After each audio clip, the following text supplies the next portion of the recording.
কি খেয়েছিল তখন? প্রচুর ড্রিঙ্ক করেছিল। আমি সুস্থ থাকলে এগুলো করতামই না। আপনি কি স্কুল মাস্টার? না, আপনি কিসের চাকরি করেন? Labour department. সরকারি চাকরি করেন? তো এরকমটা করলেন কেন? আমি জানি না কেন যে হয়ে গেল এগুলো, আমি নিজেও এখনো বুঝতে পারছি না কেন হলো এগুলো। আমার গাড়িটা আমার সঙ্গে থাকলে এগুলো হতো না, এই ভ্যানে যাই আমার অপরাধ হয়ে গেছে।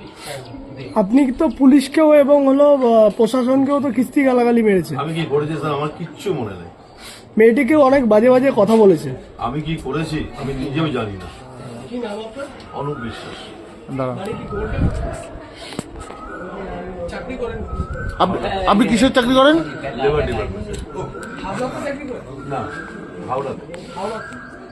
তা আপনি একজন নারীকে এভাবে বললেন, কিছু মনে হলো না পরবর্তীতে? স্যার আমার তখনও আমার কোনো হুঁশ ছিল না। নেশার করে করে পরবর্তীতে কি প্রয়োজন মনে হয়নি কিছু? হ্যাঁ, আমার তখন নিজেকে আর মুখ দেখানোর মতো জায়গা নেই, এরকম একটা অবস্থা আমার নিজের মধ্যে তৈরি হয়েছে। আপনি এটা চাকরি করেন, তারপরে এরকম ভাবে মদ খেয়ে বাড়ি যান নাকি?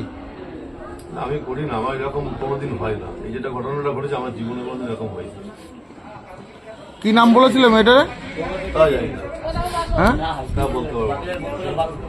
মেয়েটার সাথে যেটা করেছিলেন সেটা করা কি উচিত ছিল? একদম উচিত না।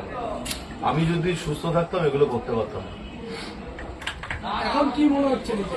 খুব খারাপ লাগছে এবং নিজেকে অনেক বড় অপরাধী মনে হচ্ছে।